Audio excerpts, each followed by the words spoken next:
Assalamualaikum warahmatullahi wabarakatuh.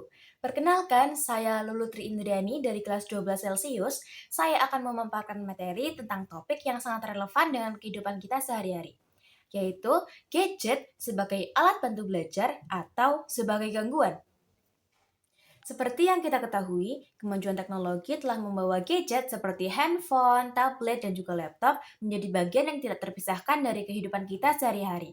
Nah, gadget ini tidak hanya sebagai alat hiburan saja, tetapi bisa digunakan sebagai sumber informasi belajar.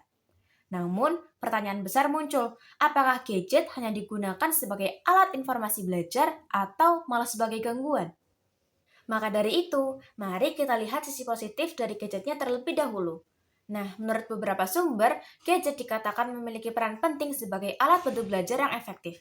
Dengan gadget, kita bisa mendapatkan akses instan menuju berbagai sumber informasi digital seperti e-book, jurnal ilmiah, dan juga video pembelajaran yang sangat-sangat berguna untuk membantu siswa dalam mengerjakan tugas sekolah. Gadget memungkinkan kita untuk tetap terhubung bersama guru dan teman-teman meskipun tanpa bertemu secara langsung, yaitu melalui platform seperti Google Classroom atau media komunikasi lainnya.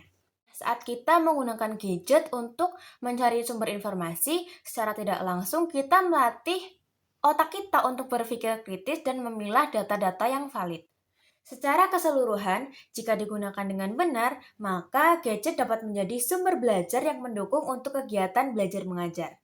Namun, kita juga tidak bisa menutup mata tentang sisi negatif dari penggunaan gadget sendiri. Karena tantangan terbesar bagi seorang pelajar adalah penurunan konsentrasi belajar. Dengan adanya notifikasi dari TikTok, Instagram, Twitter, YouTube, game online juga, itu bisa menjadi pemicu konsentrasi belajar siswa menurun.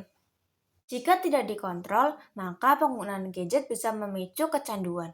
Nah, kecanduan ini tidak hanya dapat menurunkan konsentrasi belajar siswa, tetapi juga bisa menurunkan interaksi sosial antara siswa satu dengan siswa lainnya. Karena ya mereka akan fokus bersama gadget mereka sendiri-sendiri. Jika tidak dikontrol, penggunaan gadget bisa menyebabkan kecanduan. Nah, kecanduan ini tidak hanya menyebabkan penurunan konsentrasi belajar, tetapi juga bisa menyebabkan penurunan interaksi antara teman satu dengan teman lainnya karena pada sibuk dengan gadgetnya sendiri-sendiri. Nah, resiko terpapar konten negatif juga sangat tinggi apabila kita tidak bisa memilah informasi dengan bijak dan juga benar. Maka dari itu, untuk menghindari dampak buruk dari gadget ini diperlukan pengawasan dari orang yang lebih tua, seperti guru ataupun orang tua.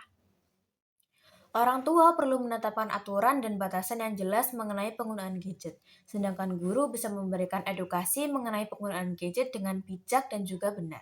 Nah, kesimpulannya, menurut saya, pada dasarnya gadget ini merupakan alat yang netral. Karena gadget ini bukan merupakan alat bantu belajar ataupun sumber gangguan, tetapi fungsinya itu ditentukan dari bagaimana cara kita menggunakan gadget itu. Dengan pengawasan yang tepat dan pemahaman yang baik, kita bisa menjadikan gadget sebagai alat bantu belajar yang efektif. Nah, dengan demikian, kita bisa menciptakan lingkungan sekolah yang tertib dan juga terencana. Demikian presentasi dari saya. Mohon maaf apabila banyak kata-kata yang kurang tertata. Terima kasih. Wassalamualaikum warahmatullahi wabarakatuh.